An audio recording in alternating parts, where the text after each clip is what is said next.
प्रणम्य परमात्मानं सिद्धं त्रैलोक्यवन्दितं स्वाभाविकचिदानन्द स्वरूपं निर्मलाव्ययम् शुद्धजीवादिद्रव्याणां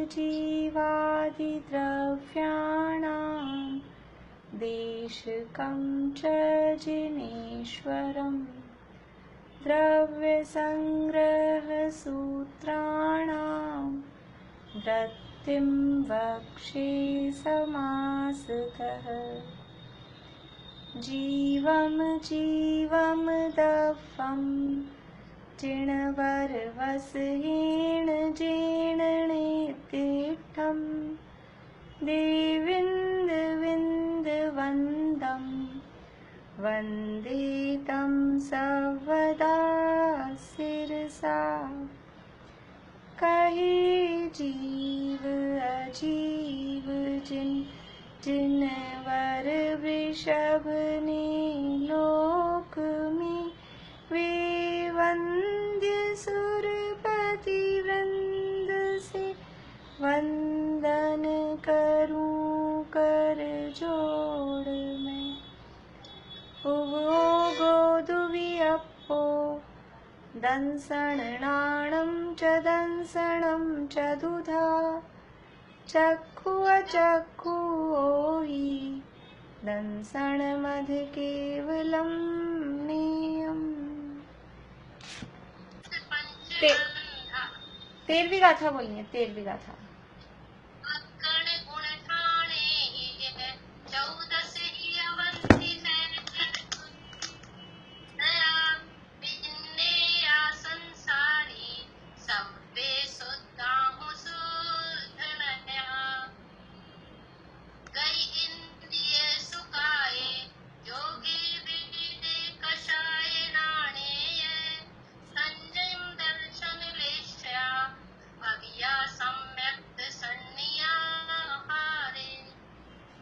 ठीक है। मागना स्थानों में भव्य मागना, हाँ आ गई। हाँ आ गई। मागना स्थानों में भव्य मागना की चर्चा हम कर रहे हैं। 14 प्रकार की मार्गणाएं अर्थात जीवों को खोजने के स्थान हैं। 14 मार्गणाओं के नाम सविता आंटी आप सुनाएंगे? 14 मार्गणाओं के नाम। आवाज चालू करिए आपकी।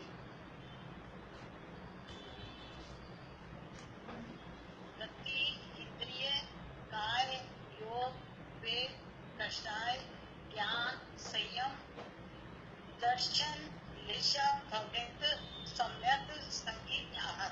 बढ़िया, बहुत बढ़िया। ये 14 मार्गणाएं हैं और इनमें से हमें चर्चा करनी है भव्य मार्गणा के संबंध में। भव्य मार्गणा में 2 प्रकार के जीव, भव्य जीव और अभव्य जीव, और तीसरे प्रकार के जो ना भव्य है ना अभव्य हैं, उनकी बात हमने कल की थी। अभव्य मार्गणा के अंतर्गत जो जीव संसार में परिभ्रमण अनादिकाल से कर रहा है, उस अनादिकालीन परिभ्रमण के अंतर्गत पंच परावर्तन की चर्चा यहाँ भव्य मार्गणा के अंतर्गत की जाती है। तो ये 5 प्रकार के परावर्तन अर्थात संसार का परिभ्रमण है। द्रव्य, क्षेत्र, काल, भव और भाव। द्रव्य परावर्तन अर्थात जो ग्रहित उद्गल स्कंद है उनका विशिष्ट प्रकार से जब दोबारा से ग्रहण होता है, पुनर्ग्रहण होता है, उसमें लगने वाला जितना टाइम है उसे द्रव्य परावर्तन कहते हैं। और ये 2 प्रकार का है, एक नोकर्म द्रव्य परावर्तन और दूसरा कर्म द्रव्य परावर्तन। इसको पुद्गल परावर्तन भी कहते हैं और दोनों का टाइम मिलकर जितना टाइम होता है वो एक पुद्गल परावर्तन अथवा एक द्रव्य परावर्तन होता है। अब है क्षेत्र परावर्तन। क्षेत्र परावर्तन किसे कहते हैं? वंदना भाभी बोलिए। अवगाहनाओं के जघन्य प्रकार से लेकर उत्कृष्ट प्रकार की अवगाहनाओं को क्रम पूर्वक जितने काल में धारण किया जाता है उस काल को क्षेत्र परावर्तन। हाँ, ये अवगाहनाओं के जितने भी प्रकार हैं ये क्षेत्र परावर्तन में 2 टाइप के हैं, तो दोनों को मिक्स करके हमको बोलना पड़ेगा अगर सामान्य रूप से क्षेत्र परावर्तन कहना है। तो अवगाहना के समस्त प्रकारों को और लोकाकाश के समस्त प्रदेशों पर अवगाहना के समस्त प्रकारों को धारण करने में क्रम पूर्वक धारण करने में लगने वाला समय और लोकाकाश के प्रत्येक प्रदेश पर जन्म लेने में क्रम पूर्वक जन्म लेने में लगने वाला समय, वो समय कहलाता है क्षेत्र परावर्तन। तो ये क्षेत्र परावर्तन 2 प्रकार का है, एक स्वयं क्षेत्र परावर्तन और एक पर क्षेत्र परावर्तन। स्वयं क्षेत्र परावर्तन किसे कहेंगे? स्वयं क्षेत्र परावर्तन किसे कहेंगे? हाँ बोलिए निशा आंटी। अवगाहनाओं में जो सबसे जघन्य अवगाहना है उसको धारण करके क्रम पूर्वक उत्कृष्ट अवगाहना तक जन्म धारण करना। हाँ, उसमें लगने वाला जो टाइम है, यानी अवगाहनाओं का जो प्रकार है उसमें जघन्य प्रकार से लेकर और एक एक प्रदेश बढ़ाते हुए उत्कृष्ट प्रकार तक की अवगाहनाओं को धारण करने में जो लगने वाला समय है वो टाइम कहलाता है स्वयं क्षेत्र परावर्तन। किस प्रकार से होता है ये स्वयं क्षेत्र परावर्तन? बोलिए मीता भाभी, किस प्रकार से होता है, इसकी प्रक्रिया कैसे होती है?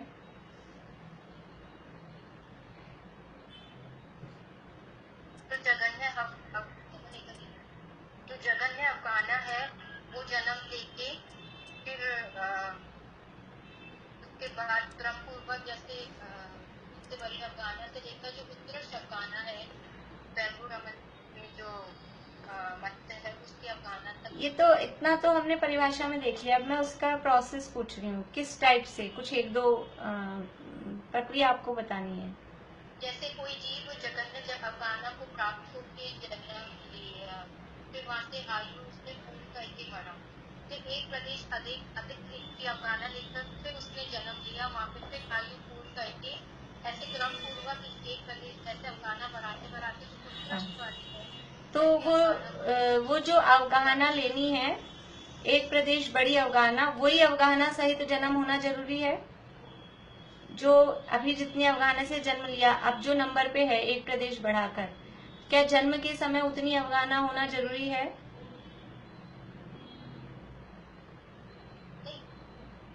किसी भी समय हाँ देखिए, जन्म के समय उतनी बड़ी अवगाहना नहीं होगी, हम एक एक प्रदेश बढ़ाकर अवगाहना बनाएंगे, तो किसी भी जीव की अवगाहना जन्म के समय एकदम से उतनी बड़ी नहीं होगी। छोटे जीवों में तो अपने को मिल जाएगी जन्म के समय में भी, लेकिन जैसे जैसे अवगाहना बड़ी होगी वैसे जन्म के समय कोई इतना बड़ा महामत्स्य जितना पैदा होते इतना बड़ा 1000 योजन का कोई पैदा नहीं होता है। तो वो जन्म के समय की इसमें बाउंडेशन नहीं है, वो अवगाहना भाव में पूरे जितनी भी आयु है उस पूरे भाव में किसी भी समय प्राप्त की जा सकती है। ये इसमें खास बात। एक चीज पूछ सकती हूँ? हाँ बोलिए। वो महामत्स्य जो है वो जन्म से मतलब छोटा से बड़ा होता है? छोटे से ही बड़ा होता है। जन्म के समय तो अवगाहना छोटी होती है मनुष्य तिरंचियों की, उसके बाद में फिर बड़े होते हैं। समूचन है ना, इसीलिए। समूचन है तो भी एकदम से इतना बड़ा, जैसे अपन ये देखते हैं, समझ लीजिए कोई चींटी आदि भी, ये भी समूचन है। मकड़ी है तो पहले छोटी होती है, फिर बड़ी बड़ी एकदम बड़ी हो जाती है। मकड़ियों में जल्दी हमको पकड़ में आ जाएगा, समूचन है। छोटी सी मकड़ी भी दिखाई देती है और फिर बहुत बड़ी मकड़ी भी दिखाई देती है। तो जैसे जैसे उसकी समझ लीजिए टाइम एज बढ़ गई, उस हिसाब से उसका साइज भी बढ़ता है। इसलिए जन्म के समय उतनी सी, जन्म के समय सभी, जन्म का टाइम मतलब है कि बिल्कुल विग्रह गति का काल पूरा होते ही जो अगला समय आया वो जन्म का समय है।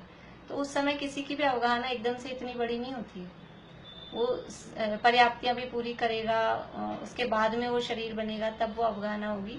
तो जन्म के समय किसी की भी अवगाहना इतनी बड़ी नहीं होगी।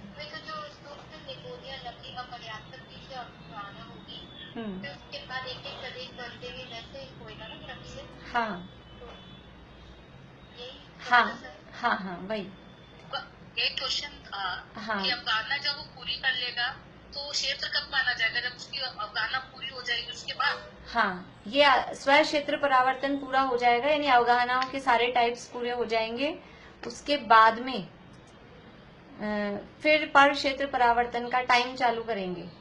वो चल तो रहा है लेकिन उसको गिनेंगे कहाँ से कि ये वाला पूरा हो जाएगा, उसके बाद से आप पर क्षेत्र परावर्तन का क्रम गिनेंगे। पर क्षेत्र परावर्तन किसे कहते हैं? देखिए ये अभी क्योंकि अपने पास ऐसा अपन को वही ऑनलाइन पेपर होता है तो ऐसे बड़े बड़े प्रश्न वाले सीधे सीधे प्रश्नों का अपने पास ऑप्शन नहीं है कि जैसे अभी पहले जो अपना पेपर होता था उसका जो पैटर्न था, अंतर बताने वाला क्वेश्चन भी आता था, परिभाषा बताने वाला क्वेश्चन भी आता था, वो तो हो नहीं सकता है। तो अब आपको ये जो अलग से पॉइंट दिए हुए हैं वो भी अच्छे से ध्यान से पढ़ने, जो अलग से बातें कुछ लिखी हुई हैं उनमें भी, क्योंकि अब सीधी सीधी ऐसा प्रश्न तो हो नहीं सकता परिभाषा क्या है, और परिभाषा मैं आपको दे दूंगी तो वो तो सरल हो जाता है, तो वो भी देते हैं। लेकिन ये जो एक्स्ट्रा कुछ बातें लिखी हुई हैं वो एक्स्ट्रा बातें भी आप लोगों को ध्यान से देखनी है। अभी रिवीजन में मैं एक एक चीज पूरा सारा डिटेल में नहीं ले रही हूँ, क्योंकि वो डिटेल में लेंगे तो जितने दिन अभी पहले लगे थे उतने दिन अभी लग जाएंगे फिर से, इसलिए मेन बात ही है। मुझे नहीं पता अभी तक कुछ फाइनल, मुझे समझ में नहीं आ रहा क्या फाइनल हुआ है। हाँ मंडे रख लें।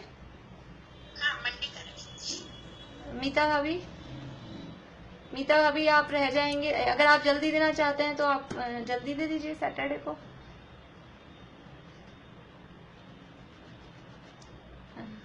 चलिए आवाज नहीं जा रही है शायद, आवाज आ रही है आप लोगों को?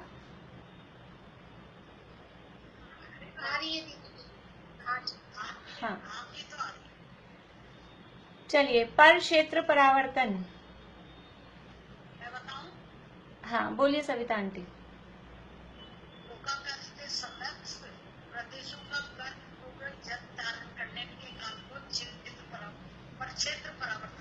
हाँ लोकाकाश के समस्त प्रदेशों पर क्रम पूर्वक जन्म धारण करने में जितना टाइम लगता है उसे पर क्षेत्र परावर्तन कहते हैं। ठीक है, ये पर क्षेत्र परावर्तन किस प्रकार से होता है, इसकी प्रोसेस क्या है, प्रक्रिया बतानी है। ये जो स्टार्ट होता है तो वो एक पर्टिकुलर आर्ट से स्टार्ट होता है ना। हाँ वो अभी प्रोसेस पूछ रही हूँ ना मैं, उसमें आएगी वो बात। प्रोसेस कौन बताएंगे? सुलोचना भाभी।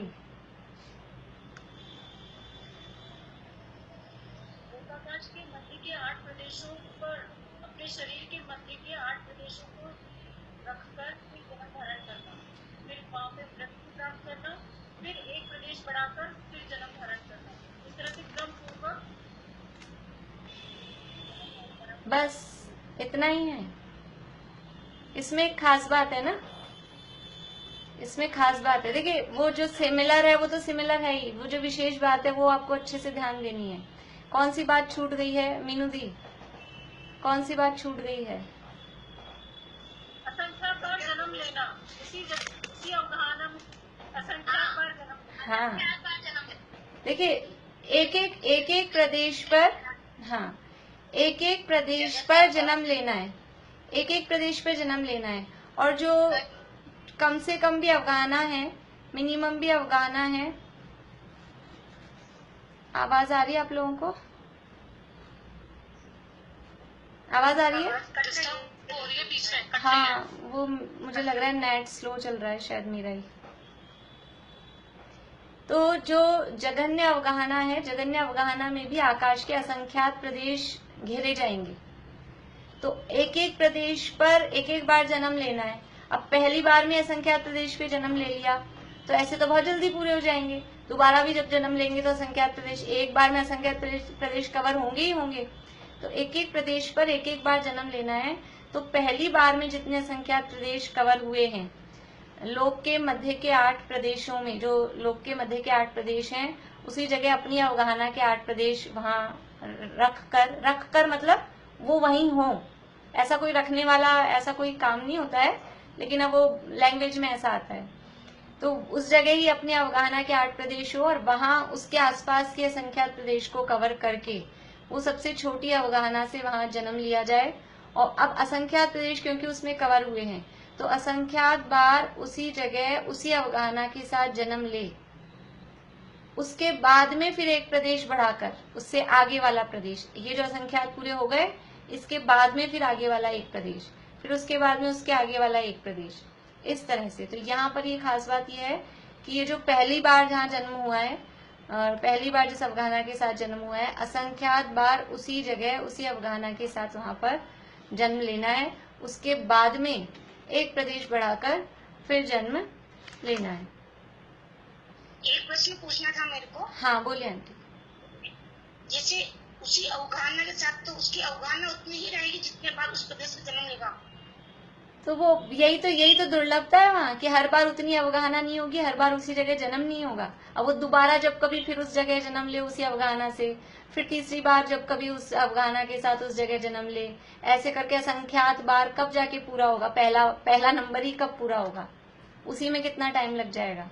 उसके बाद में फिर जस्ट पास वाला एक प्रदेश बढ़ाकर फिर अवगाहना धारण करनी है, तो वो बहुत, इसीलिए बहुत टाइम लगता है। दुर्लभ का मतलब है इसलिए इतना टाइम लगता है। इसलिए समझ लीजिए द्रव्य परावर्तन से बहुत ज्यादा अनंतकाल इस क्षेत्र परावर्तन के अंतर्गत लगता है। तो इसमें जरूरी है अफगाना जो पहली अगर लब्धि या पर्याप्त की हो, या कोई सी भी तरह की अफगाना हो? तो सबसे छोटी अवगाहना उसी की होती है ना, लब्धि या पर्याप्त की जो अवगाहना है वो सबसे छोटी होती है। गिना जाएगा। हाँ, उसी से स्टार्ट होगा, उसी से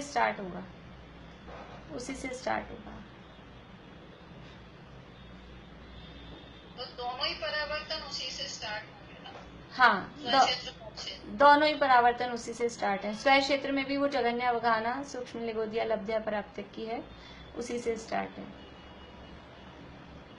देखिए यहाँ सब बातें कुछ लिखी हैं कि पर क्षेत्र, आपका पेज नंबर है 261 नोट्स में, पर क्षेत्र परावर्तन। हाँ, क्षेत्र में जैसे जब एक प्रदेश बढ़ेगा उसका, तो अवगाहना का भी एक ही प्रदेश बढ़ेगा, है ना? हाँ, अवगाहना का भी एक ही, अवगाहना बड़ी भी हो सकती है, लेकिन वो एक प्रदेश जो हमको कवर करना है वो प्रदेश उसमें आ जाना चाहिए। अवगाहना बड़ी हो तो कोई बात नहीं, और दूसरे प्रदेश कवर हो गए उनको मानेंगे नहीं, और दूसरे प्रदेश कोई कवर हो गए तो उनको माना नहीं जाएगा। बस एक जो हमको चाहिए पर्टिकुलर, वो वाला प्रदेश कवर हो जाना चाहिए। देखिए, पर क्षेत्र परावर्तन का प्रारंभ का क्षेत्र जघन्य अवगाहना वाले शरीर से लिया है, ये इम्पोर्टेंट बात है। आगे के क्षेत्र पर उत्पत्ति अलग प्रकार की पर्याय में भी हो सकती है, अर्थात बाद में अवगाहना कोई भी हो सकती है। बाद में अवगाहना कोई भी हो सकती है, छोटी ही हो कि उससे जस्ट बड़ी ही हो, ऐसा कुछ नियम नहीं है। बस वह पर्टिकुलर प्रदेश कवर हो जाना चाहिए, जो प्रदेश चाहिए वो प्रदेश कवर हो जाना चाहिए। यहाँ पर क्षेत्र परावर्तन में उस विशिष्ट प्रदेश पर जन्म लेना है, अर्थात इसमें जन्म के प्रथम समय के क्षेत्र को ग्रहण किया जाता है। जो स्वयं क्षेत्र में था वहां जन्म के प्रथम समय की अवगाहना नहीं थी। स्वयं क्षेत्र परावर्तन में जन्म के एकदम पहले वाले स्टार्टिंग वाले समय की अवगाहना नहीं ली थी, लेकिन यहाँ पर क्षेत्र परावर्तन में कौन सा प्रदेश लेना है कि वो जन्म का जो पहला समय है, पहले समय पे उस प्रदेश पर होना चाहिए। अब बाद में तो कहीं भी चले जाते हैं, जाना आना चलना फिरना बाद में तो हो ही जाता है, बाद वाला नहीं है। पर क्षेत्र परावर्तन में जन्म के समय वो वाला प्रदेश कवर होना चाहिए। ये जो कुछ विशेष बातें, उस प्रदेश पे जन्म लेना चाहिए। हाँ, उस प्रदेश पर ही जन्म लेना चाहिए। हाँ,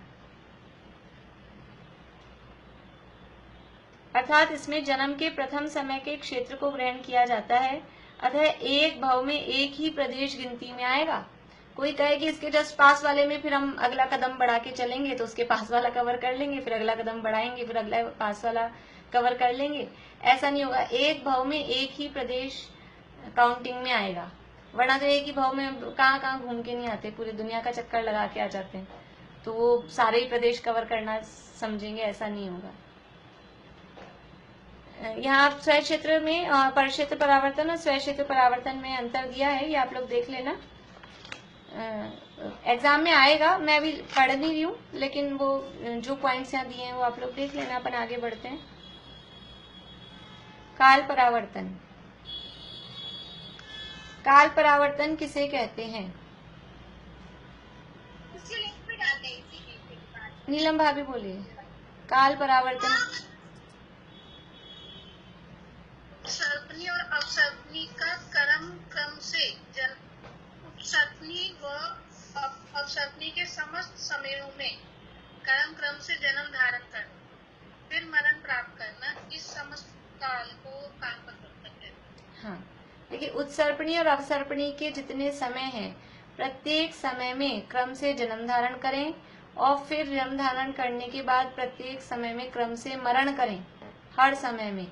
तो उन सब में जितना टाइम लगता है उस टाइम को कहते हैं काल परावर्तन। परिभाषाएं रटने की जरूरत नहीं है, हमको स्वरूप ख्याल में आएगा, तो स्वरूप ख्याल में आएगा तो अपने आप वो बन जाती है लैंग्वेज।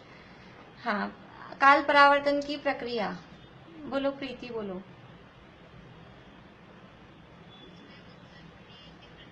जोर से बोलो, बहुत धीरे आवाज आ रही है।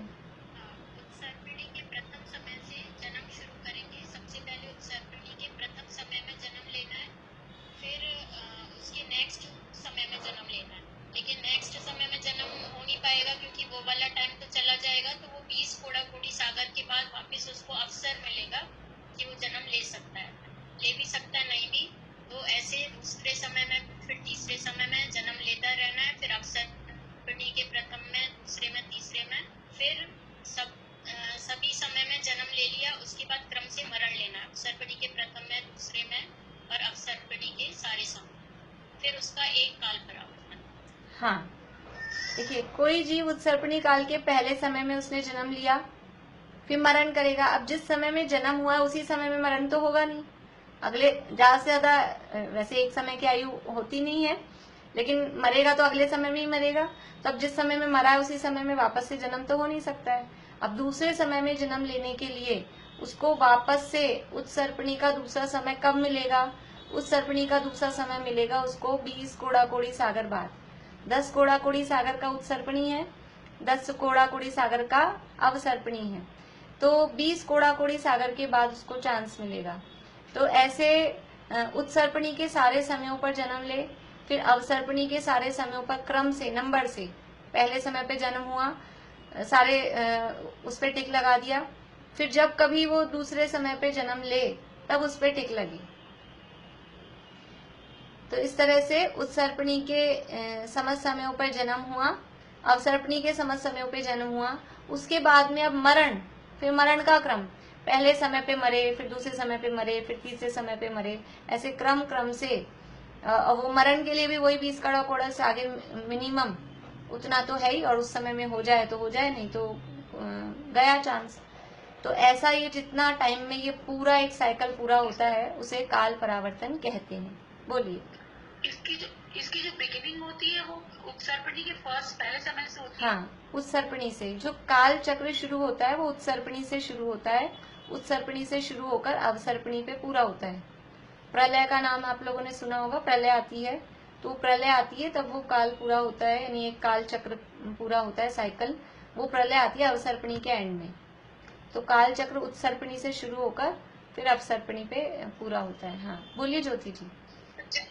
जन्म और मरण में इतना टाइम कैसे लग जाता है? 20 कोड़ा कोड़ी सागर को समझ में नहीं आया। देखिए हर मेरा तो ये है कि जन्म तो हो गया क्रम से, मरण भी उसे क्रम से ही करना है। हाँ, समय पे हाँ, क्रम से।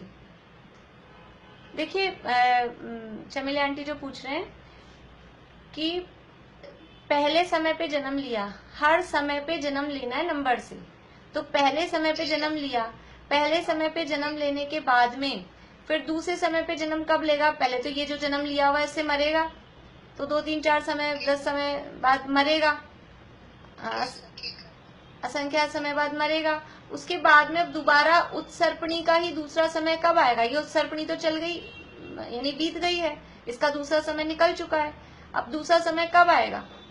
जैसे ऐसे समझिए कि आज है 13 अगस्त 2020, तो अभी 2020 को छोड़िए, 13 अगस्त के दिन 2 बजे जन्म लिया, 13 अगस्त के दिन। अब वो है ना, 13 अगस्त के दिन 2 बजे जन्म लिया, अब दोबारा से उसको 13 अगस्त पे ही लेना है। तो 13 अगस्त की कब आएगी अब दोबारा? अभी हम सेम डेट ले रहे हैं, 13 अगस्त दोबारा कब आएगी? कम से कम पूरा 1 साल लगेगा, उससे पहले 13 अगस्त नहीं आ सकती है। तो ऐसे ही उत्सर्पणी का पहला समय, आवाज सही नहीं आ रही। उत्सर्पणी का पहला, मेरा नेट आज स्लो चल रहा है, मुझे ऐसा फील हो रहा है। सही आ रही है आवाज। चलिए, ये उत्सर्पणी के पहले समय पे मरण तो नहीं हो सकता है, फिर तो कहाँ से स्टार्ट होगा? क्योंकि पहला समय में तो जन्म लेगा, तो फिर मरण तो पहला समय में कैसे होएगा? वो पिछले किसी समय में जन्म लिया हुआ होगा। ये तो चलता आ रहा है ना, साइकिल काल भी चल रहा है और जन्म मरण भी चल रहा है, तो पीछे किसी समय में जन्म लिया हुआ होगा अवसर्पणी में कभी, और फिर जैसे उत्सर्पणी, मरण उत्सर्पणी के पहले समय पे ही होना है। हाँ, जब मरण होना है तब भी पहले समय से स्टार्ट होना है, जब जन्म लेना है तब भी पहले समय से स्टार्ट होना है, पहले समय से स्टार्ट होना है। इसमें जो बीच बीच में से सभी परावर्तनों में बीच बीच में से जो अक्रम से जो भी जन्म लिए जा रहे हैं वो सब काउंटिंग में नहीं आते हैं।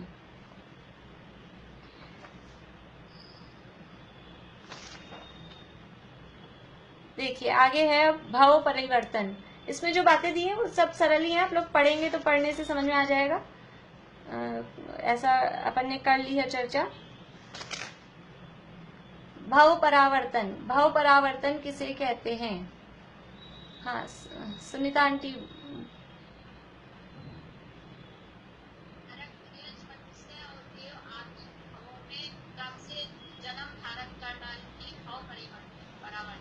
हाँ, चारों जो गतियां हैं उनके जो भाव हैं उनको क्रम से समस्त भावों को, समस्त भाव मतलब जघन्य आयु से लेकर और उत्कृष्ट आयु तक के समस्त भावों को वहां धारण करना, वो भाव परिवर्तन कहलाता है।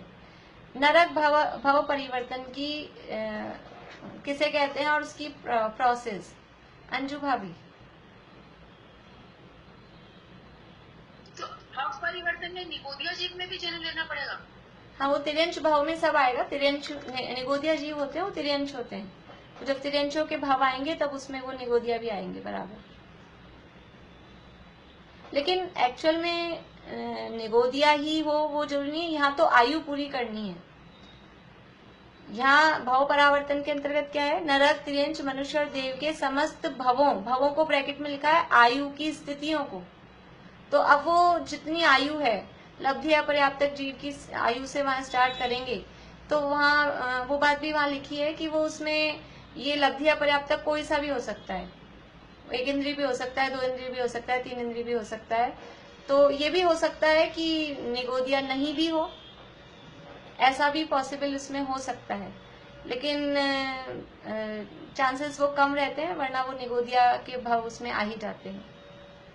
तक मनुष्यों में भी होता है? हाँ, 5 इंद्रियों में, तिर्यंशों में 5 इंद्रिय वाले और मनुष्यों में भी लब्धि पर्याप्त होते हैं। हाँ, कौन बता रहे थे? अंजू भाभी बोलिए, आवाज चालू करिए आपकी।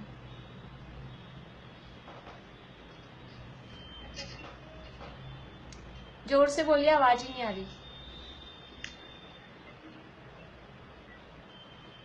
आप लोगों को आ रही है क्या आवाज? नहीं, बहुत कम आ रही है। हाँ अंजू भाभी, आवाज नहीं आ रही, पास में लाइए तो थोड़ा सा।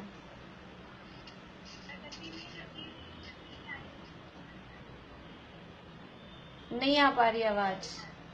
चलिए, और कौन बता सकते हैं किसका चांस नहीं आया? निशा आंटी का नंबर नहीं आया अभी? हाँ बोलिए, चमेली आंटी बोलिए। हाँ, नरक गति की जघन्य आयु से लेके उत्कृष्ट आयु तक आयु के समस्त चीजों को क्रम से धारण करके मरण करके भाव परिवर्तन नरक तक। हाँ, यहाँ मरण करना बोलने की जरूरत नहीं, बस क्रम से धारण करना है। यहाँ मरण वाली बात कुछ ऐसा नहीं है। काल परावर्तन में मरण की बात है अलग से, कि जन्म भी लेना है, मरण भी करना है, और यहाँ तो बस उसकी उस स्थिति को धारण करके जन्म लेना है। मरेगा तो सही, वो जन्म लिया है तो यहाँ मरण की बात कोई हाईलाइट नहीं है, मुख्य नहीं है। हाँ, किस प्रकार से होता है ये? मैं बताऊं? हाँ बोलिए ज्योति जी। जैसे कोई नरक में जन्म लिया तो उसने स्टार्टिंग में जघन्य आयु जो 10,000 वर्ष है उससे जन्म लिया,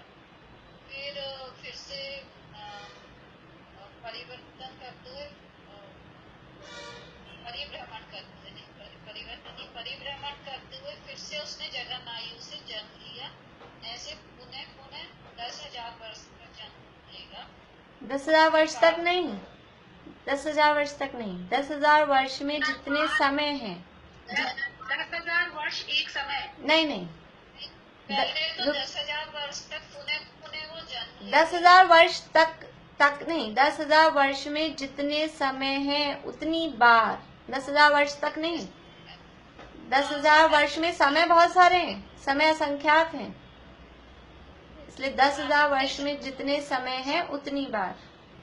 हाँ, उसके बाद फिर 10,000 वर्ष प्लस एक समय है, 10,000 वर्ष प्लस 2 समय, ऐसे करते करते ज्योतिप्रस्थ आयु करके 30 सागर तक उस फिर से जन्म लेने में जितना समय लगेगा। हाँ, देखिए नरक गति में जघन्य आयु है 10,000 वर्ष, तो उससे कम आयु तो हो ही नहीं सकती है, तो जघन्य आयु धारण करके कोई नारकी हुआ। अब 10,000 हमको यहाँ जितनी आयु की स्थितियां हैं हर समय यानी उस स्थिति को पूरा करना है। तो पहली स्थिति 10,000 वर्ष की है, तो उस 10,000 वर्ष में समय बहुत सारे हैं, इसलिए दूसरी बार भी फिर जघन्य आयु यानी 10,000 वर्ष धारण करके उत्पन्न हो, फिर तीसरी बार 10,000 वर्ष की जघन्य आयु धारण करके उत्पन्न हो। ऐसे कितनी बार हो? 10,000 बार नहीं, ऐसे 10,000 वर्ष में जितने समय है उतनी बार ये 10,000 वर्ष वाली जघन्य आयु धारण करके वहां नरक में उत्पन्न हो, तब ये 10,000 वर्ष वाला टाइम पूरा हुआ। उसके बाद में 10,000 वर्ष प्लस एक समय वो आयु लेकर उत्पन्न हो, फिर 10,000 वर्ष प्लस 2 समय, ऐसा। फिर ये हाँ, ये समय है यानी असंख्यात समय कह सकते हैं, यानी असंख्यात बार जन्म लेगा, ये कह सकते हाँ, तो असंख्यात बार जन्म लेगा। हाँ, लेकिन हमको ऐसे असंख्यात का भाव, हमको ऐसा लगता है असंख्यात बोलते ठीक है असंख्यात बार, वो भाव भाषण नहीं होता।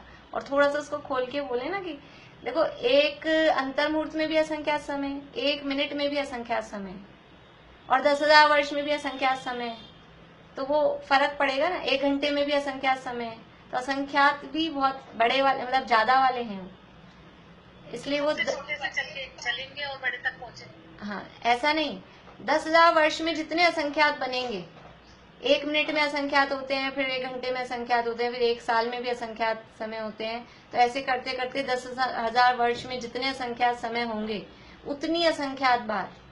ऐसा कोई सा भी असंख्यात उठा के, असंख्यात के असंख्यात टाइप्स होते हैं, इसलिए पर्टिकुलर उतनी ही असंख्यात बार। हाँ जी, एक मिनट रुकिए ज्योति जी, आप रुकिए, मीता भाभी बोलिए। परफेक्ट काउंटिंग हो जाएगी ना अगर हम उसको ऐसे लेंगे 10,000 वर्ष के जितने समय। हाँ, वो फिर परफेक्ट हाँ, असंख्यात तो फिर वो असंख्यात। हाँ, मीता भाभी बोलिए। ये जो जघन्य आयु जो नरक की है उसी में ये उसके बाद जो एक समय बढ़ता है उसमें रिपीटेशन ये पहली वाली जो जघन्य उसमें ही है, क्योंकि वो 10,000 वर्ष के समय उसमें एक साथ आ गए ना इकट्ठे, हर समय पे जन्म लेना था, वो एक साथ 10,000 वर्ष की समय इकट्ठे आ गए। बाद में तो फिर हम एक एक समय बढ़ा के जन्म ले रहे हैं।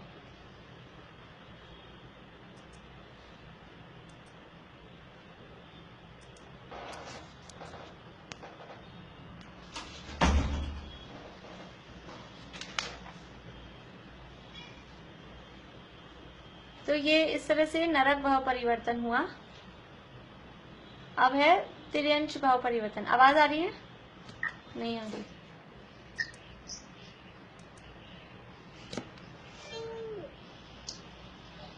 तिर्यंश भाव परिवर्तन, तिर्यंश भाव परिवर्तन में भी ऐसा ही है। जो तिर्यंशों की जो जघन्य आयु है, जघन्य आयु से लेकर उत्कृष्ट आयु तक क्रम से वो सारी स्थितियों को पूरा करना।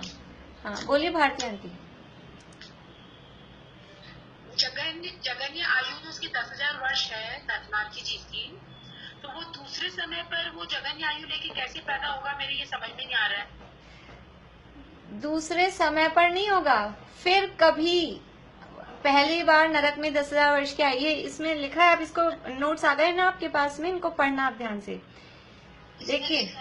दुर्लभता करके यहाँ लिखा है, नरक से निकलकर तुरंत अगला भाव नरक का नहीं हो सकता। तो अभी तो 10,000 वर्ष की आयु लेके नरक में पैदा हुआ, वो 10,000 वर्ष उसने पूरे किए, नरक से निकलकर मनुष्य अथवा तिर्यंच जो भी होगा वहां पर उसने आयु पूरी की, मान लीजिए मिनिमम अंतर्मूर्त की आयु प्राप्त करके वो वापस से नरक में आ सकता है।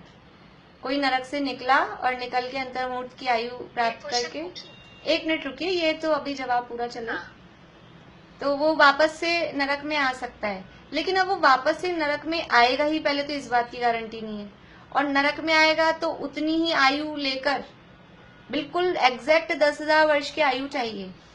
10,000 वर्ष में 2 समय ज्यादा हुए, 10 समय ज्यादा हुए, 11,000 वर्ष हो गए, तो वो काउंटिंग में नहीं आएगा। तो वो अगले समय भी नहीं होना है, वो भाव पूरा होगा, उसके बाद में एक भाव मनुष्य अथवा तिर्यंच का जो भी हो वो होगा, उसके बाद ही आ सकता है, और उसके बाद ही उसको बराबर उतनी आयु मिले। हाँ हाँ हाँ, तो वो फिर उसको उतनी वो आयु मिले वो जरूरी नहीं है, तो इसलिए इसमें बहुत टाइम लग जाता है। फिर तीसरी बार वापस से कहीं से घूम फिर के आए और फिर 10,000 वर्ष की ही आयु हो उसकी, तब वो तीसरी बार काउंट होगा। ऐसे करके असंख्यात बार ही 10,000 वर्ष की आयु पूरे करने में ही अनंत काल लग जाना है, क्योंकि नरक से निकल के तुरंत तो नरक में जाएगा नहीं, कोई ना कोई भाव दूसरा बीच में आएगा। और फिर हर बार थोड़ी ना जरूरी है कि वो ऐसे भाव करे कि नरक में ही जाता जाए, वो परिणाम चेंज भी होते हैं जीव के, तो इस हिसाब से ये बहुत दुर्लभ हो जाता है। हाँ वर्षा भाभी अब बोलिए। कैसे सारे परावर्तन किए, मेरे तो समझ में नहीं आ रहा है। एक क्वेश्चन ये पूछ रही थी, हाँ जैसे नरक का चल रहा है बहुत परिवर्तन, फिर इसने कहीं और जन्म ले लिया जी, तो हाँ वहाँ पर भी कोई वो प्रोसेस वहाँ पर भी चल रहा है, कोई और चल रहा होगा? सारे प्रोसेस चालू ही हैं, सारे प्रोसेस चालू ही हैं। जैसे अभी इसने नरक में जन्म लिया और फिर मनुष्य में लिया, तो मनुष्य वाला प्रोसेस चालू हो जाएगा? प्रोसेस तो चालू है, लेकिन उसको काउंट नहीं करेंगे। मनुष्य भाव परावर्तन कब काउंट करेंगे? जब ये नरक भाव परावर्तन पूरा हो जाएगा, उसके बाद में तिर्यंच भाव परावर्तन को काउंट करेंगे, उसके बाद में मनुष्य भाव परावर्तन को काउंट करेंगे, उसके बाद में देव भाव परावर्तन को काउंट करेंगे। काउंटिंग जो समय की आपने लिखा है वही जीव, आपने हर जगह लिखा हाँ वही जीव। हाँ, वो एक ही जीव की बात चल रही है ना। थोड़ा सा वैसे मैंने कोशिश की बिल्कुल अपनी लैंग्वेज में ही हम इसको, मतलब मैं इसको लिख सकूं, तो उसको थोड़ा आप ध्यान से पढ़ेंगे तो मेरे हिसाब से आपको समझ में आएगा। बिल्कुल जैसा है उसको एक एक पॉइंट को आप ध्यान से पढ़ेंगे तो समझ में आ जाएगा। यानी ये सारे ही परावर्तनों में जो भी परावर्तन है, जिनके भी 2-2 3-3, जैसे इसके 4 भेद हैं, पीछे 2-2 भेद थे, तो एक टाइप पूरा हुआ, उसके बाद में दूसरा वाला प्रकार उसका शुरू गिना जाएगा। चल तो रहे सब चीजें, ये तो कर तो रहे हैं हम हर समय में। वो इस बार जो जन्म लिया, जिस समझ लीजिए अवसर्पणी काल है, उसके जिस वाले समय पे हमने जन्म लिया, वो किसी ना किसी टाइप से हमारे काउंटिंग में हो सकता है, लेकिन वो चल रही है। लेकिन वो कब गिनी जाएगी? कि जब वो पहले उत्सर्पणी का क्रम पूरा हो, फिर अवसर्पणी का क्रम पूरा हो, वो काल परावर्तन के संबंध में। ऐसे ही यहाँ पर भी भाव परावर्तन में पहले नरक के सारे भाव पूरे हो जाएं, उसके बाद में तिर्यंच के भाव गिनना चालू करेंगे। ऐसे तो सारे चल ही रहे सिमिलरली, फिर तो टाइम सब एक साथ पूरा हो जाएगा। फिर इससे इसका काल दुगुना है, इससे इसका काल अनंत गुना है, ऐसा कुछ कह ही नहीं सकेंगे हम। इसलिए वो चल तो रहा है, लेकिन गिनेंगे कब से? गिनेंगे तब से। और ऐसे इतने इतने टाइम लगने वाले परावर्तन भी हमने अनंत किए। अभी एक गुरुदेव का प्रवचन चल रहा था, स्वस्ति सुन रही थी, तो उसने आके मुझे बताया, गुरुदेव ने बोला कि ऐसे उत्सर्पणी के अवसर्पणी के हर समय पर हम अनंत बार जन्मे और मरे हैं। उत्सर्पणी के हर समय पर अनंत बार, तो अनंत बार कैसे जन्मेंगे? हाँ आज का ही था। उत्सर्पणी के हर समय पे कैसे जन्मेंगे अनंत बार? कि अनंत बार काल परावर्तन हो गया ना, इसलिए अनंत बार जन्म लिए और अनंत बार मर गए काल परावर्तन के अंतर्गत, इसलिए हो गया अनंत बार जन्म मरे। तो हर समय वो काउंट, ये टाइम इतना इतना कैसे लगा कि वो एक पूरा होगा, उसके बाद में दूसरा चालू होगा। चलिए तिर्यंच, हाँ बोलिए। मतलब क्वेश्चन, जैसे ये देव और नाग की तो सब संगी पंचेंद्रिय है ना। हाँ तो पर वहाँ पे स्थावर जीव तो एक इंद्रिय तो रहते ही होंगे है ना। हाँ। दो इंद्रिय वगैरह वो भी रहते नहीं नरक में और नहीं नहीं, ये केवल मध्य लोक में भी जो कर्म भूमियां हैं, कर्म भूमियों में ही विकलत्र जीव होते हैं। मध्य लोक में भी जितनी भूमियां हैं, बीच में संख्या द्वीप समुद्र हैं, वहां पर भी विकलेंद्रिय जीव नहीं है। और ना अधोलोक में यानी नरकों में भी विकलेंद्रिय जीव नहीं है, और ऊपर ऊर्ध्वलोक में स्वर्गों में भी विकलेंद्रिय जीव नहीं है। ये केवल कर्म भूमियों में विकलेंद्रिय जीव होते हैं। तो जैसे जो स्थावर जीव भी है, एक इंद्रिय जो है वहाँ हाँ पर, हाँ। वो नारकीय थोड़ी है, वो तो जस्ट है। नहीं, वो तो तिर्यंश है ना, एक इंद्रिय तिर्यंश है। तो नारकियों में थोड़ी नहीं, नारकियों में नहीं काउंट होंगे। एक तरह से जैसे गर्मी है वहाँ सर्दी है, तो वो भी लगती तो होगी। उन जीवों को होती होगी एक इंद्रिय जो है वहां पर, पृथ्वी कायिक आदि और भी, उनको वहां उस हिसाब से फील होती होगी। वो ऐसा कभी विचार नहीं किया, लेकिन क्योंकि उनको स्पर्शन इंद्रिय है, तो वहां की गर्मी सर्दी उनको भी फील होती ही होगी।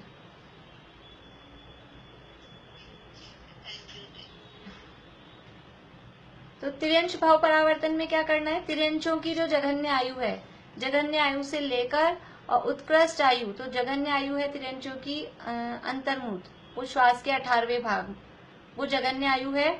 और उत्कृष्ट आयु है 3 पल्ले, तो वो श्वास के 18वें भाग वाली जघन्य आयु से लेकर 3 पल्ले तक की आयु वाले समस्त भवों को क्रम से धारण करना, वो तिर्यंश भाव परावर्तन है। तो जघन्य आयु जो श्वास के 18वें भाग वाली है, वो अंतर्मूर्ति कहते हैं उसको भी। उसमें समय कितने हैं? तो उसमें भी समय असंख्यात है। तो उतनी जघन्य आयु लेकर तो असंख्यात बार जन्म ले, पहले उतनी आयु में जितने समय है, उस जघन्य आयु में जितने समय है, उतने समयों के बार, उतनी बार जितने समय उतनी बार वो जघन्य आयु को धारण करके जन्म ले। उसके बाद में फिर एक समय ज्यादा वाली आयु, फिर उसके बाद में 2 समय ज्यादा वाली आयु, ऐसे एक एक समय बढ़ा कर पूरी 3 पल्ले तक की आयु को धारण करना, वो तिर्यंश भाव परावर्तन कहलाता है। इसमें ये कोई बाउंडेशन नहीं है, कोई सा भी जाति का, यानी 1 इंद्रिय 2 इंद्रिय 3 इंद्रिय, कोई सी भी जाति हो सकती है। ना उसमें क्षेत्र की बाउंडेशन है कि कहाँ पैदा होगा, ना उसमें इंद्रियों की बाउंडेशन है कि इतनी इंद्रिय वाला ही होना चाहिए। वो जघन्य आयु जो श्वास के 18वें भाग वाली आयु है, वो सैनी पंचेंद्रिय को भी हो सकती है। तो वो पंचेंद्रिय वाली भी जघन्य आयु से स्टार्ट करके उतनी आयु के असंख्यात समय बाद वो जन्म ले सकता है। तो इसमें भाव की ऐसी बाउंडेशन नहीं है, स्थिति उतनी होनी चाहिए, उस हिसाब से कोई सा भी भाव हो वो इसमें चलता है। तो इसमें हम लब्धि अपर्याप्त की जो है वो भी काउंट होगा। लब्धि अपर्याप्त से ही शुरू करना है, वो श्वास के 18वें भाग आयु लब्धि अपर्याप्त की ही है। तो जो स्टार्ट होगा वो लब्धि अपर्याप्त की आयु से है। वो लब्धि अपर्याप्त कोई से भी इंद्रिय वाला हो सकता है, 1 इंद्रिय वाला भी हो सकता है, 2 इंद्रिय वाला, 3 इंद्रिय वाला, 4 इंद्रिय वाला, 5 इंद्रिय वाला, कोई सा भी लब्धि अपर्याप्त हो, पर जो स्टार्ट होगा वो लब्धि अपर्याप्त की जो आयु है श्वास के 18वें भाग, वहां से स्टार्ट होगा। और उसमें भी फिर बढ़ेगी, उसमें भी अच्छा वो तो रहती होगी, वो तो सेम ही रहती है ना श्वास के 18। हाँ, वो तो सेम ही है उतनी उस एक समय रहता है। हाँ हाँ, भारती आंटी बोलिए। ये 84 लाख योनि में पूरा समझिए एक अब परावर्तन हुआ ना, पूरे सब योनियों में एक बार जन्म लेना। नहीं, सब योनियों में एक बार जन्म लेना ऐसा नहीं होगा, ये आयु के हिसाब से है, आयु के हिसाब से है, वो उसको नहीं कह सकते। योनिया वो अलग चीज है, ये आयु के आधार पर है। इसमें भाव परावर्तन में आयु को देखना है हमको। देख किस चीज को रहे हैं हम? देखिए, गति को नहीं देख रहे अकेले, गति में तो देख ही रहे हैं अलग अलग गतियों में, लेकिन उस गति में वो पर्टिकुलर आयु, वो आयु प्राप्त होनी चाहिए। आयु के आधार पर ये भाव परावर्तन है। तो जितनी स्थिति हम चाहिए उतनी स्थिति वो क्रम से नंबर बाय नंबर प्राप्त हो, तब वो परावर्तन पूरा होता है। अब है मनुष्य भाव परावर्तन, सेम है जैसा तिर्यंश भाव परावर्तन है। वैसा ही, क्योंकि दोनों की आयु सेम है, मनुष्यों की भी जगन्य आयु वही, अपर्याप्त जो मनुष्य हैं उनकी श्वास के 18वें भाग वाली जगन्य आयु है, और उत्कृष्ट आयु उनकी भी 33 सागर है। तो जिस प्रकार से तिर्यंचों के 3 पल्ले, हाँ सॉरी 3 पल्ले है। तो जैसे तिर्यंचों में हमने देखा था कि जगन्य आयु यानी वो श्वास के 18वें भाग वाली जो आयु है, उस आयु को लेकर और उस आयु में जितने समय हैं असंख्यात, उतनी बार तो उस जगन्य आयु को धारण करके जन्म ले, और उसके बाद में उसमें एक एक समय बढ़ाकर, एक समय बढ़ा के जो जन्म लेगा, श्वास के 18वें भाग में एक समय बढ़ाया, तो वो पर्याप्त का भव होगा या अपर्याप्त का भव होगा? श्वास के 18वें भाग में एक समय बढ़ाकर जन्म लिया, वो पर्याप्त का भव है या अपर्याप्त का भव है? अपर्याप्त रहेगा वो। अपर्याप्त। पर्याप्त प्रीति आवाज नहीं आई। हाँ पर्याप्त का होगा। हाँ, पर्याप्त का भव, क्योंकि अपर्याप्त की आयु तो श्वास के 18वें भाग, ये कहाँ चला, जो अपर्याप्त है, अपर्याप्त जीव की आयु तो श्वास के 18वें भाग होती है।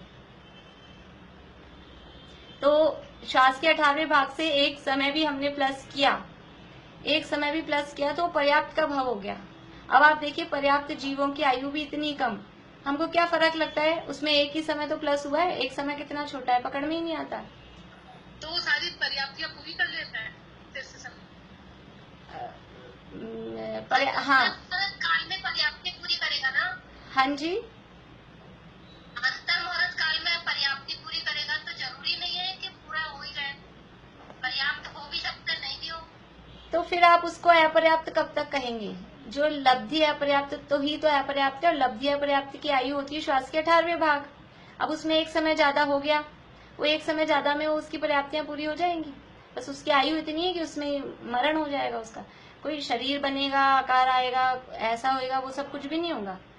लेकिन यदि अपन उसको भी अपर्याप्त कहेंगे एक समय ज्यादा वाले को, फिर 2 समय वाला ज्यादा वाला भी अपर्याप्ति है, फिर 3 समय ज्यादा वाला भी अपर्याप्ति है, तो हम उसको, क्योंकि इसकी लिमिट तो इतनी दी है ना, अपर्याप्त का आयु इतनी ही दी है श्वास के 18वें भाग, उससे ज्यादा जो आयु है वो तो सब पर्याप्त जीवों की है, तो एक समय भी ज्यादा है, वो पर्याप्त का भव है। यानी मतलब मैं तो ये बताना चाह रही हूँ कि ऐसे भी जीव होते हैं और वो पर्याप्त होते हैं, इतनी कम आयु वाले, इतनी कम आयु धारण करके, उसमें इसमें फर्क क्या है? फर्क ही नहीं दिखता है, एक से ही है, लेकिन फिर भी इस तरह के आयु वाले जीव होते हैं। तो उस प्रकार मनुष्यों में जगन्य आयु से लेकर और ये 3 पल्ले तक की आयु क्रम से पूरा करना, तो ये एक मनुष्य भाव परावर्तन होता है। इसी तरह से देव का है, जैसे नरक का है उसी तरह से देव का परावर्तन है, वही 10,000 वर्ष से शुरू करना है, और 10,000 वर्ष में जितने समय है उतनी बार उस 10,000 वर्ष की आयु को धारण करके जन्म ले, फिर 10,000 वर्ष प्लस एक समय, फिर 10,000 वर्ष प्लस 2 समय। लेकिन इसमें उत्कृष्ट आयु कहाँ तक की है? देवों में उत्कृष्ट आयु लेनी है 31 सागर, 31 सागर तक की ये उत्कृष्ट आयु इसमें लेनी है, क्योंकि जो 31 सागर प्लस एक समय की आयु है वो सम्यक दृष्टि जीवों को ही प्राप्त होती है। 31 सागर से एक समय भी प्लस हुई वो सम्यक दृष्टि जीवों को ही प्राप्त होती है, और सम्यक दृष्टि जीवों के परावर्तन नहीं होते, सम्यक दृष्टि जीवों के परावर्तन नहीं होते, इसलिए ये देव भाव परावर्तन में 10,000 वर्ष से लेके 31 सागर तक की आयु का क्रम पूरा करना है। इस तरह से ये भाव परावर्तन तक की चर्चा अपनी हुई है। अब भाव परावर्तन है, उसकी चर्चा अपन कल करेंगे। ये 5 परावर्तनों को समझकर इससे हमको संसार की भयानकता ख्याल में आए, और कब से हम संसार में कैसे घूम रहे हैं और कितना दुर्लभ है ये सब जो हमको अभी मिला है, अपना ये मनुष्य भाव और ये सारे संयोग, ये कितने दुर्लभ हैं, ये सब हमको ख्याल आए, संसार से वैराग्य उत्पन्न हो, उसके लिए ये प्रकरण है। कोई नाप तोल नापने जाना नहीं है, नाप तोल कराने का उद्देश्य नहीं है। नाप तोल बताकर हमें संसार से थोड़ा भय लगे और अपने मनुष्य भाव की दुर्लभता ख्याल में आए, यही प्रयोजन यहाँ पर होता है। और हम सबको अपने मनुष्य भाव की दुर्लभता समझ में आए, उसका हम उपयोग लें। हाँ, ज्योति जी पूछ रहे हैं कुछ। एक मिनट सुनीता आंटी, आपकी आवाज नहीं आ रही, एक मिनट रुकिए। मीता भाभी आप बोलिए। सुनीता आंटी रुकिए अभी। मीता भाभी आपकी भी आवाज नहीं, थोड़ा जोर से बोलिए। मैं बोलूं दीदी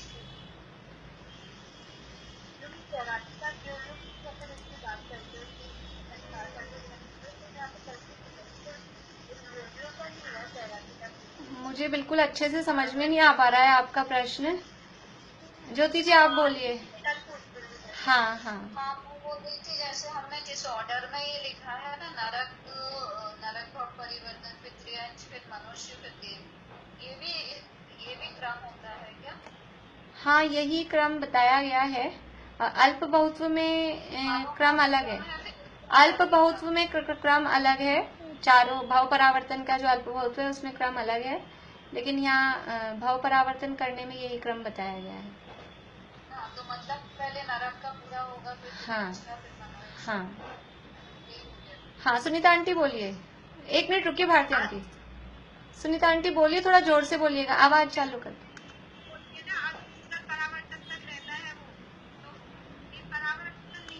तो परावर्तन कहाँ हुए? पुद्गल परावर्तन भी आधा ही हुआ। पुद्गल परावर्तन भी आधे से किंचित ऊन है, आधे से कुछ कम। वो समझ लीजिए अंतर्मूर्ति कम हो भले ही, तो वो एक भी पूरा नहीं हुआ, तो कैसे कहें कि उसके परावर्तन हुए? अर्ध पुद्गल परावर्तन रहा ना। पुद्गल परावर्तन भी आधा। क्षेत्र काल भाव ये तो हुए ही नहीं, वो तो उससे बड़े हैं, तो वो आधा हुआ, उसको क्यों कैसे कहेंगे कि वो परावर्तन उसका हुआ? पूरा हुआ ही नहीं है, इसलिए परावर्तन नहीं होते। हाँ भारती आंटी बोलिए, फास्ट बोलिए। इसमें अल्प बहुत्व में सबसे ज्यादा त्रियंश को समय लगेगा, उसके बाद सबसे ज्यादा नहीं है तिरंज को समय, सबसे ज्यादा देव भाव परावर्तन में समय है, सबसे कम तिरंज में। तिरंज में सबसे कम है। ये अपन कल कर लेते हैं, कल करेंगे, अभी टाइम हो गया। अल्प बहुत्व और वो अभी वो पेपर, वो जो पहला वाला पेपर था वो आप कल भेजेंगे क्या? एक बार तो मेरा भी हुआ था। आपको देना है, जब भी आप मुझे मैसेज बता दीजिएगा, अलग से मैसेज कर दीजिएगा आप इतने बजे देना चाहते हैं, जिस दिन मैं चालू कर दूंगी। ठीक है, जय जिनेन्द्र।